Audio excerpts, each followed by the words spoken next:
T'es à 700 Elo, t'as passé la barre symbolique des 2000 Elo sur Lichess. Je commençais à plafonner un peu sans trop comprendre pourquoi. Et je sentais que j'avais besoin d'un coup de main pour progresser plus parce que justement il y avait une frustration de la stabilisation qui commençait à s'installer. Je suis interne en médecine générale. Au début j'avais peur que ça soit très chronophage. Et au final pas tant que ça. Ça peut être intégré dans le quotidien sans demander un effort conséquent sur l'emploi du temps. Le niveau de plaisir est le même mais le plaisir change. L'impression que c'est pas le hasard qui choisit de gagner la partie. Je sais ce que je fais et j'y prends un plaisir intellectuel peut-être plus fort maintenant. Et ça me donne encore plus envie de jouer et de progresser. Au final, ce qui pouvait me sembler une montagne il y a 6 mois, c'était une colline. Bonjour tout le monde, aujourd'hui on se retrouve avec Antoine pour parler de son parcours au sein de Chess Accelerator. Donc ça fait 5 mois et 15 jours si je dis pas de bêtises, donc on arrive presque à 6 mois d'accompagnement. Donc hello Antoine. Salut Alex. Donc Antoine, forcément moi je te connais bien, c'est toujours pareil, je vais faire celui qui découvre un peu, mais on va jouer le jeu pour la vidéo. Est-ce que tu peux te présenter? Donc t'as quel âge? Tu fais quoi dans la vie? Et concrètement, toi c'est quoi ton quotidien avec les échecs? Comment les échecs se sont immiscés dans ton quotidien? Et comment ça se passe tout simplement? Alors donc moi c'est Antoine, j'ai 26 ans, je suis interne en médecine générale et les échecs sont arrivés dans ma vie vraiment depuis 1 an et demi, on va dire, où c'est parti de défis entre amis. Et je me suis pris au jeu finalement. De fil en aiguille, j'ai commencé d'un simple jeu qu'on joue comme ça sur un coin de table, j'ai commencé à m'intéresser, à vouloir chercher un peu plus, et c'est ce qui m'a amené dans le programme Chess Accelerator pour mon envie de progresser encore plus, de monter en niveau, de comprendre vraiment les échecs pour y prendre encore plus de plaisir. Hmm. Ouais, et en plus ça n'a pas manqué parce que t'as passé, bon, on va mettre comme un petit warning, mais t'as passé la barre symbolique des 2000 Elo en soi sur Lichess, donc pas de Chesscom. Oui. Donc on va quand même mettre dans la miniature 1700, je pense, pour pas que ce soit fasse trompeur. Mais voilà, donc 2000 Elo sur les chess. Au début, tu étais sur Chesscom, tu étais à 700 Elo, si ma mémoire est bonne, sur chess.com. Oui. Donc tu es assez rapidement passé le cap des 1000 Elo sur Chesscom. Après, tu as migré sur Lichess et là, tu as récemment atteint 2000. D'après en tout cas les dizaines de dernières parties que tu es en train de stabiliser. Donc ça, c'est super top. Donc, si on pouvait te ramener avant le programme, donc par exemple, bah, tu rentrais du boulot le soir. En plus, toi, tu as un travail quand même qui est assez prenant avec tes médecins, les médecins Mhm. à l'hôpital. Donc, c'est pas le métier où il y a le plus de temps. Donc, tu rentres du boulot le soir, tu joues Chesscom. C'était quoi un peu ta soirée type aux échecs? C'est quoi que tu faisais? C'est quoi que tu ressentais à ce moment-là?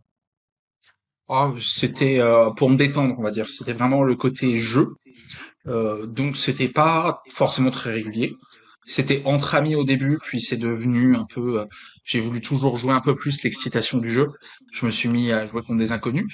Il n'y avait pas forcément quelque chose de fixe, de routine. Alors j'avais pris un peu d'élo jusqu'à 700 moi de mon côté, mais je sentais que je plafonnais. Je faisais des exercices à côté, mais sans trop savoir vers quoi m'orienter. Euh, un peu à la louche, et je sentais que j'avais besoin d'un coup de main pour progresser plus parce que je percevais beaucoup de possibilités du jeu, mais qui m'étaient pas encore accessibles à l'époque. Hmm. Et à ce moment-là, quand donc c'était un peu comme un jeu sur téléphone, un divertissement, bon, un divertissement intellectuel, donc c'est Hmm. toujours mieux que rien. Oui. Mais on va dire, c'est quoi qui te frustrait à ce moment-là dans ta pratique des échecs?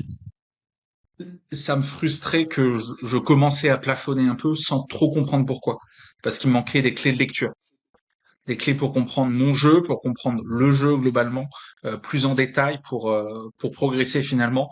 Euh, Ma manière un peu empirique de mon côté, façon jeu mobile comme tu l'as dit, puisque c'était un peu ça à l'époque. Euh, j'ai atteigné un peu le bout de cet exercice et j'avais envie de creuser plus loin justement pour l'exercice intellectuel que c'était et qui m'intéressait. Ouais, super. Et est-ce que tu as eu un déclencheur où tu t'es dit, là, j'ai vraiment envie de passer du côté jeu au côté discipline intellectuelle sérieuse où tu t'impliques? C'était, oui, je dirais pas qu'il y a forcément eu un moment déclic plus précisément, mais c'est plus sur le fait que je me rendais compte qu'au début j'y venais peut-être 1 à 2 fois par semaine, puisque ça devenait un peu plus souvent. J'y allais le soir, tous les soirs, j'y allais sur la pause du midi, j'y allais à d'autres moments, et en fait je, je prenais un peu de plaisir, je devenais un peu addict entre guillemets à ce jeu et avec l'envie de progresser, l'envie de voir Hmm. plus, de parce que justement il y avait une frustration de la stabilisation qui commençait à s'installer. Hmm. Ouais, c'était le fait de stagner, mais surtout de pas savoir pourquoi tu stagnes en fait. Oui, Qu'est-ce qui te manque pour atteindre le niveau supérieur? Et exactement. est-ce que toi, tu avais l'impression aussi, avec les vidéos YouTube, différents contenus, de comprendre un peu les échecs en théorie, quand tu regardes la vidéo, c'est clair, mais de pas réussir à l'appliquer correctement en partie? Oui et non, dans le sens où je pensais comprendre. Je pense qu'avec l'application et après ces mois dans le programme, je me rendais compte que non, je les comprenais pas vraiment, euh, qu'il manquait des clés de lecture, parce que les vidéos peuvent être intéressantes, mais c'est vrai que quand on y va de manière novice à l'aveugle, elles sont pas toujours pertinentes à notre niveau, puisqu'il faut, c'est bien de les regarder et c'est une très bonne chose que les créateurs le fassent, mais euh, nous de notre côté, on n'a pas forcément les clés de lecture pour qu'elles soient vraiment optimales pour nous. Hmm. Ouais, en fait, c'était de l'information, mais pas un contexte derrière cette information. C'est ça, Et comme l'information, il en manque pas, en fait, c'est comme ça que tu peux vite arriver en zigzag. exactement. Et maintenant, donc, si on, donc, 5 mois et demi, 6 mois plus tard, outre l'évolution qui est super belle, hein, c'est quasiment, si on se réfère à Chesscom 1700, c'est quasiment, c'est même 1000 points Elo de gagné. Quand maintenant, au-delà du chiffre, quand tu lances une partie d'échecs, quand tu joues avec des amis, c'est quoi la différence? C'est quoi le ressenti actuel? Il y a toujours autant, le niveau de plaisir est le même, mais le plaisir change. Il y a un plaisir où je sais ce que je fais, et qui devient plaisant dans les parties, de voilà, de pas jouer comme on pourrait jouer sur un coin de table, de vraiment avoir l'impression d'embraser les échecs. Alors, je ne suis pas grand maître, j'en suis très loin et je pense pas que je le serai un jour, mais de vraiment sentir le jeu, le percevoir, de faire un peu corps avec l'échiquier, corps et esprit, de de pas avoir l'impression qu'on lance un jeu comme ça et de vraiment savoir les échecs. Alors, Hmm. savoir les échecs à 1700 Elo Chess, mais j'ai en tout cas l'impression de plus les savoir maintenant. Et j'y prends un plaisir intellectuel peut-être plus fort maintenant. Sinon peut-être du côté jeu un peu facile, mais de prendre les parties, de poser, d'avoir ritualisé aussi les échecs dans mon existence, ce que m'a permis le programme, d'y donner du temps et d'y donner vraiment du temps. Plus du temps sur un coin de table. C'est-à-dire que maintenant, quand je suis aux échecs, ça c'est quelque chose qui est important et que tu nous répètes souvent dans le programme, voilà, il faut être concentré, il faut être avec les échecs, c'est pas sur un portable dans les transports en commun, c'est devant l'ordinateur ou en physique. Alors moi je suis surtout un joueur numérique, mais en physique aussi, et de prendre vraiment le temps. Et les possibilités que je pensais percevoir avant le programme, je les ai perçues au cours du programme, et ça me donne encore plus envie de jouer et de progresser. Hmm. Et ouais, donc si je comprends bien, en fait, c'était que avant tu prenais beaucoup de plaisir, mais c'était un divertissement. Maintenant, tu Oui, prends toujours du plaisir, mais c'est plus comme un sport ou une passion, ou en tout cas quelque chose où il y a plus du dépassement de soi que du divertissement, en fait. Donc, c'est ça. J'ai plus envie, c'est plus le plaisir d'aller toujours plus loin, de repousser donc la barre d'élo, mais aussi de trouver des coups qu'on n'a pas joué, de réfléchir, faire des belles parties, euh, d'être frustré de faire des erreurs, mais pas de la même manière que quand c'est un divertissement, de vouloir hmm, toujours progresser. Voilà, c'est ça, c'est comme un sport. J'ai l'impression de faire ma séance de sport quotidienne en jouant aux échecs. Euh, hmm, et c'est avec la même fatigue au demeurant, parce que faire 1 heure de session d'échecs avec nous, bah c'est un vrai, ça demande de l'investissement. Et mais comme avec le sport, on a les endorphines après, et on en sort content après notre session d'échecs. super. Ouais, il y a beaucoup de parallèles avec le sport. En soi, Mm. d'un point de vue définition, c'est officiellement un sport, mais évidemment, comme tu ne viens pas muscler avec des échecs, il peut toujours y avoir ce débat, C'est bien ça. sûr. Mais est-ce que toi, tu te souviens d'une partie où tu as senti vraiment que ton jeu, c'était le jour et la nuit? Est-ce qu'il y a une partie qui t'a marqué où tu te dis, ah ouais, moi j'ai vraiment fait ça, quoi. Alors je pense qu'il y a une partie, il n'y a pas si longtemps, euh, où j'ai fait un coup qui, donc moi je suis plutôt un joueur d'instinct, je calculais pas tant que ça. Et puis au bout, il y a un mois environ, j'ai joué une partie. J'ai joué un coup qui moi instinctivement je l'ai vu et j'avais pas forcément l'impression d'avoir fait un coup génialissime. Et on l'avait analysé après Hmm. en, en cours. Et Ouais, je me je pense que souviens, tu vois ouais. de quelle partie je parle Ouais, très bien. avec un coup où je t'ai vu scotcher. Et là je me suis dit mince, j'arrive quand même à faire des choses bien parce que bah oui, ça m'a pas. J'ai pas l'impression c'est pas un coup où j'avais réfléchi pendant 2 heures dessus et où j'avais eu la vision et maintenant sur ce dernier mois du coaching, on est vraiment on vient vraiment chercher encore plus le calcul et là, je trouve qu'on a passé un step au-dessus depuis cette Hmm. fameuse partie. Ouais, ouais, on parle plus de fondamentaux, de sort pas la dame deux fois, mais vraiment de Hmm. là, cette variante, faut calculer leurs deux coups différemment, faut calculer les d'autres coups candidats, faut aller plus loin dans le calcul, quelque chose de aller plus en profondeur que juste, on va dire, les choses, on va dire, entre guillemets, les principes, quoi, les principes premiers. Oui. Ouais, je me rappelle de la partie, bon, bah, j'ai presque envie de faire un partage d'écran pour la montrer, mais effectivement, c'est une partie d'attaque qui était assez folle. Alors, le bémol, bon, je critique, mais en soi, c'était exceptionnel, donc la critique, c'est presque pour nuancer. Même quand t'as joué la partie, j'ai regardé en fait, j'avais un doute, c'est toi, ton compte Lichess. J'ai regardé, si je Oui. regardais, c'est bien Antoine. Et j'ai vu que c'était bien ton Lichess. J'étais, ah oui. Et ouais, super belle partie. Même si c'était pas parfait du calcul, parce que, enfin, tu peux pas jouer à 100% de précision comme ça, c'est pas Hmm. possible. Bah, en fait, l'idée, elle était quand même super belle. L'idée, elle était quand même super belle. Donc, bah, ça montre que ton instinct a pu être développé. Et surtout, ce qui est bien, c'est que tu as pu gagner une partie du début jusqu'à la fin proprement, à peu près. Alors, t'as pas eu un 100% de précision, mais je crois que c'était à Hmm. 92, 93. Et, Oui. euh, et on va dire les choix critiques, tu les as tous trouvés, quoi. Et ça, c'est un peu le rêve du joueur d'échecs au début. Je pense ceux qui regardent, qui sont bah, à ton point de départ, 700 Elo globalement, c'est moins donné de pièces en un. Ça se perd beaucoup sur les gaffes encore et des principes qu'on connaît pas ou qu'on arrive pas qu'on connaît pas, mais qu'on n'arrive pas à appliquer. C'est le sujet aussi. Et là, c'est vraiment bah, cette fois-ci le côté de maintenant, c'est plus une gaffe de l'adversaire, c'est je déroule une bonne partie du début jusqu'à la fin. C'est ça, c'est l'impression que c'est pas le hasard qui choisit de gagner la partie. C'est-à-dire que si je la perds parce que moi j'ai fait des erreurs, mais je comprends mes erreurs, je sais pourquoi j'ai fait ça. Et inversement, quand je gagne, j'ai des momentum, euh, pour reprendre un terme de sport, quand j'ai le momentum, je sais pourquoi je l'ai. Et c'est tout ce qui pouvait me frustrer avant le programme. Ça, quand je fais des gaffes, parce qu'on en fait toujours, et je pense que tout le monde peut en faire, Mm. même si elle se raréfie quand même.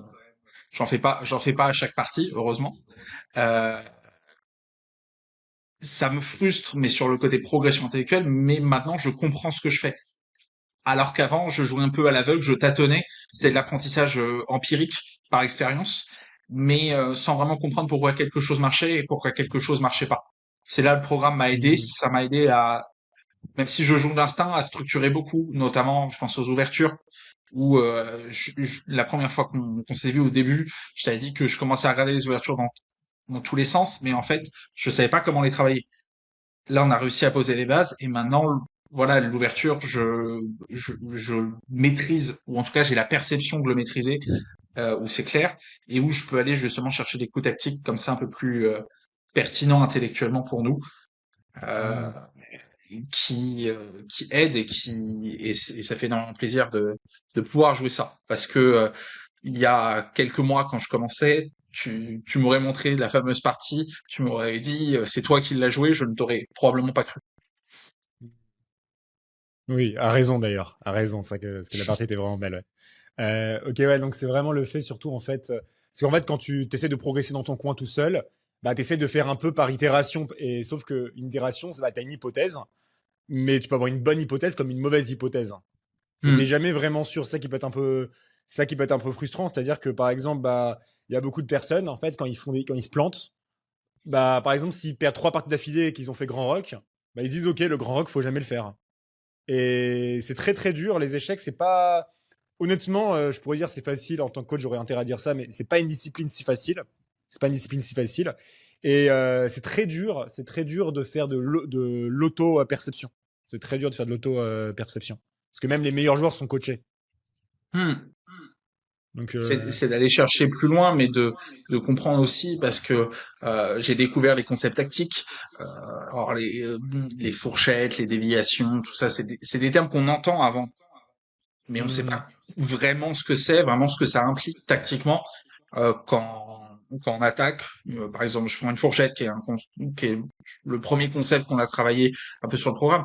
Quand on attaque la fourchette, quand on défend la fourchette, c'est des choses à voir, c'est des choses à structurer son esprit pour déjà éviter de les prendre, c'est mieux quand on défend et comment trouver les parcours. hmm. Et de ces erreurs qu'on ne comprend pas, comme le grand rock que tu as dit, c'était tu as mis du temps avant de me convaincre le grand rock parce que justement ça restait d'avant où je voulais pas jouer le grand rock et au final j'ai fini par comprendre comment ça fonctionnait vraiment et donc on se rend compte que oui parfois il y a le fruit du hasard mais il y a surtout le fruit de la non compréhension parce que débutant, parce que voilà, c'est un sport et comme dans tous les sports, il y a des choses à apprendre, de technique pour ensuite, de technique, de tactique, de mental pour progresser. Hmm, ouais, absolument, absolument. Et toi, avant le programme, quand tu avais eu cette période un peu où tu voulais vraiment prendre ça plus au sérieux et tu stagnais, est-ce que tu avais mis des choses en place pour essayer d'avancer, que ce soit des YouTube, du livre, des applis, est-ce que tu as essayé des choses? Alors, les livres, non, j'avais essayé YouTube, j'avais essayé des applis, j'étais allé, pas forcément en livre sur le lire, mais me renseigner sur des concepts. Et comme on l'a dit plus tôt, on est, oui, je pense comprendre. Sauf qu'au final, en pratique, on peut apprendre bêtement 2, 3, 4, 5 coups. Ça, on le fait tous. Mais c'est quand même vachement mieux de comprendre pourquoi on joue ça. Parce que, Hmm, je reprends l'ouverture parce que je me souviens que c'était vraiment ce que je travaillais le mois avant de rentrer dans le programme. De travailler, entre guillemets. Je jouais les coups machinalement, mais en fait, je ne comprenais pas l'intérêt.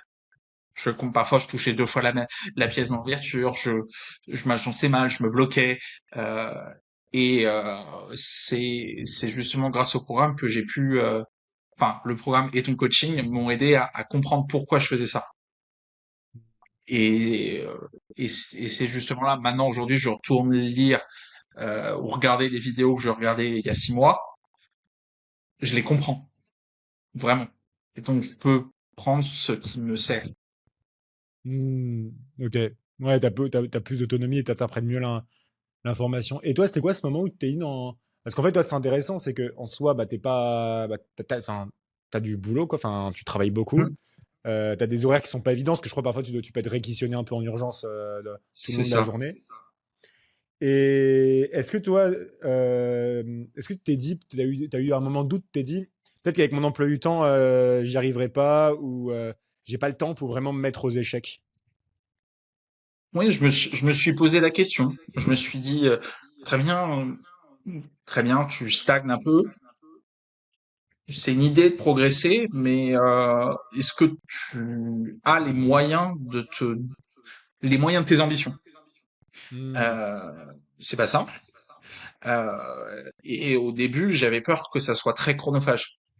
Et au final, pas tant que ça, parce que si on cible bien, c'est pas tant chronophage que ça. Moi, ça a Hmm. remplacé les échecs, par exemple, ça a remplacé mon épisode de série que je peux regarder le soir en rentrant, comme on fait beaucoup. Ça me Hmm. frustre pas différemment et je continue à regarder des séries aussi à côté, mais euh, ça peut être intégré dans le quotidien sans demander un effort euh, conséquent sur l'emploi du temps. Même quand on a des emplois du temps un peu compliqués, on s'adapte toujours et, euh, et on comprend aussi nos propres limites aussi.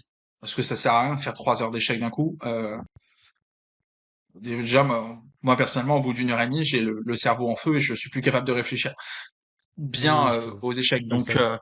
cibler, ça aide à mieux travailler, à être plus efficient. Et au final, ce qui pouvait me sembler une montagne il y a 6 mois, c'était une colline. Il y avait Hmm. du travail pour gravir, mais c'était pas insurmontable. Ouais, ouais, dans le sens où certains, quand ils stagnent en y passant 3-4 heures par semaine, ce qui est à peu près le temps moyen de ceux qui pratiquent, je pense, ils se Hmm, disent, OK, si je veux débloquer, il faudrait que je passe à 8, à 12, à 16. hmm. Et surtout, en fait, c'est juste, au contraire, si t'as moins de temps, ça a autant utiliser ce temps bien et il y a tout le temps une technique, même quand t'as une contrainte de temps. toi, par exemple, c'est remplacé entre certaines tâches et un peu faire équilibrer comme ça, et ce qui fait que bah, t'as pu avancer. Et est-ce que toi, tu avais des doutes avant de rejoindre le programme, des doutes sur le avant de démarrer? Alors, je rebondis juste avant de te répondre à ta question sur quelque chose que tu dis. Dis-moi. Je dirais même en plus que avant le programme, mon temps journalier sur les échecs était plus important qu'actuellement. C'est-à-dire que je jouais plus et je Ouais, jouais ça moins m'étonne bien. pas. Donc en fait, je ne Ouais. progressais pas. Concernant les doutes, oui, j'en ai eu parce que c'est la première fois que je suis un programme comme ça, que je suis un coaching. Alors, je fais toujours du sport aussi à côté, mais il y avait quelque chose de différent. J'avais un peu l'impression de sauter dans l'inconnu. Je me suis dit pourquoi pas. Hmm. Faut pas mourir bête. Mais voilà, j'étais un peu dans l'inconnu et je doutais là-dessus. Et puis même quand on avait réfléchi des objectifs au début, je sais pas si tu te souviens, mais je disais, oh, t'es ambitieux, je suis pas sûr que je peux atteindre ce niveau-là. On s'était fixé Ouais, comme objectif d'atteindre 1000, c'était au début du coaching, et j'avais dit le rêve, ça serait 1500, mais je suis pas sûr d'en être capable. ouais. Bon, au final, si j'en étais capable, mais Ouais, je t'avais dit 1000 sur à 100% et 1500, ouais, c'est faisable, mais belle surprise, hein. Et au final, ouais, bah, 2000 chess, donc 1700 chesscom en approximatif. Ouais. Donc, ouais. yes. D'ailleurs, ton évolution me fait un peu penser à celle de Romain. Romain, c'est un peu ça. Il a démarré à 600 et il avait fini à 1600. Donc, c'est à peu près la même chose. Donc, ça montre aussi ce qui est possible d'espérer quand, on va dire, on n'est pas, enfin, on a un emploi du temps normal, on a une implication normale. Enfin, t'y passes pas 1 heure par semaine, t'y passes beaucoup plus, mais c'est pas un truc Hmm. où c'est envahissant, où tu fais des sacrifices. Juste, tu t'impliques comme un sport et ça roule, quoi. Ça a jamais été une contrainte sur la période. Je l'ai jamais, en tout cas, ressenti comme une contrainte. Hmm. Déjà parce que c'est quelque chose où j'y vais volontairement, mais justement le doute de ne pas réussir, notamment par la comptabilité temporelle, elle Hmm. s'est pas ressentie en fait. Et très vite, euh, voilà. Alors oui, j'ai pas pu assister à tous les cours, j'ai pas été tous les jours parfait parce que voilà, on a tous des emplois du temps, on a tous des vies qui on peut avoir des jours sans, mais globalement, si on lisse la chose et si on regarde sur la durée, euh, ça a été plus faisable que ce que je pensais au début. Hmm. Ouais, c'est-à-dire que en fait comme tu t'as jamais fait de coaching d'échecs, tu sais pas à quoi ça ressemble un coaching. Non. Si c'est moi qui joue des parties devant vous, si c'est moi qui fais des retours sur vos parties, si je vous monte un concept et vous parlez pas, donc c'est plutôt voir comment ça marchait. Et au final, c'est quoi qui t'a convaincu d'y aller, que t'es dit il y a un peu d'inconnu, comme bah, il y a un aspect de confiance. Qu'est-ce qui t'avait fait dire allez, on va y aller quand même? C'est notre premier entretien un peu de découverte en fait, où c'est une question de feeling. Hmm. Et j'ai compris justement que ça allait pas être un cours magistral où toi tu nous montrais le concept pendant 1 heure. On se tait, on écoute, on prend des notes et en fait le programme il a été vachement interactif là-dessus et c'est une vraie force parce que on est plusieurs, on s'entraide, on discute, on s'entraide pendant les cours, on s'entraide entre les cours. Et il y a un côté qui est très stimulant, très, il peut y avoir un côté challengeant, mais il y a aussi un côté où on se tire tous vers le haut. Et d'ailleurs, Hmm. on progresse tous de manière assez efficace souvent, parce il y a toute cette ambiance qui est réunie pour que ça se passe bien. Pas que ça soit juste efficace, mais que voilà, que le truc soit agréable à faire et qu'on soit content de venir en cours. Hmm. Ouais, c'est-à-dire que bah, il y a des profils homogènes, quoi. C'est-à-dire que dans ce sens, en plus les gens se connaissent, donc ça c'est vrai que c'est le truc super. Hmm. Enfin, c'est vrai que j'aurais bien aimé faire ça j'aurais bien aimé faire un programme comme ça si je commençais adulte, c'est sûr. Mais ouais, franchement, en tout cas, ça me fait super plaisir à entendre en tout cas le chemin parcouru. Et dernière question, toi, si on va dire, on avait bah, par exemple un ami à toi, un peu comme toi, qui était à 700 Elo, qui stagne aux échecs, qui passe par cette étape où maintenant c'est un jeu sur téléphone de discipline où je veux vraiment m'impliquer, aller en profondeur, mais qui avait quand même un doute, qui a le doute légitime hein, sur le fait de partir un petit peu dans l'inconnu, même si maintenant il y a de plus en plus de résultats, donc il y a de moins en moins d'inconnus au fil de gens qui vont regarder cette vidéo. Mais Hmm. qu'est-ce que tu lui dirais, toi, à cette personne qui a un doute sur le fait de partir un peu à l'inconnu? Bah que, encore une fois, il faut pas mourir bête et que faut sauter dans l'inconnu et que moi, sur les 6 derniers mois, les échecs m'ont apporté des choses en termes de jeu, en termes d'investissement, mais même pour moi-même, pour les choses en dehors des échecs, des choses que je ne soupçonnais pas et que c'est assez insouciant, peut-être assez naïf, ce que se diront les gens en regardant ça, mais ouais, en fait, faut sauter dans l'inconnu et que si cette personne-là, elle, en fait, elle a vraiment envie de progresser parce que voilà, c'est une vraie envie, elle se sent pas forcée, ben en fait, the show Mm. must go on et il y aura pas de regret. Ça sera, Mm. il y aura quelque chose à en tirer sans aucun doute. Ouais, je pense que l'envie, faut qu'elle vienne de soi, quoi. C'est-à-dire que si l'envie, elle est authentique, y a aucune raison que ça se passe mal. Mais en tout cas, c'est ouais, c'est top d'avoir ton retour. Ok, bah écoute, un grand merci Antoine. Donc, bah, toi qui Avec regardes cette plaisir. vidéo, si jamais, en fait, surtout si tu te retrouves un peu dans le parcours d'Antoine, dans le profil, tout simplement, parce que si on parle aussi longtemps, si on apporte du contexte, c'est pour l'identification. Donc, bah, si tu te retrouves dans son parcours, que tu sois à 700 ou plus, mais qu'en fait tu te retrouves un peu dans le cheminement, bah écoute, n'hésite pas à réserver un appel avec moi ou un membre de mon équipe. On va regarder ta situation en détail et si on peut essayer de faire le même parcours, Antoine, je sais pas si je pourrais le faire à chaque parcours, mais si on peut chercher les 1700 plus souvent, bah avec grand plaisir pour aller les chercher. En tout cas, un grand merci Hmm. Antoine et à bientôt. Avec grand plaisir. Salut.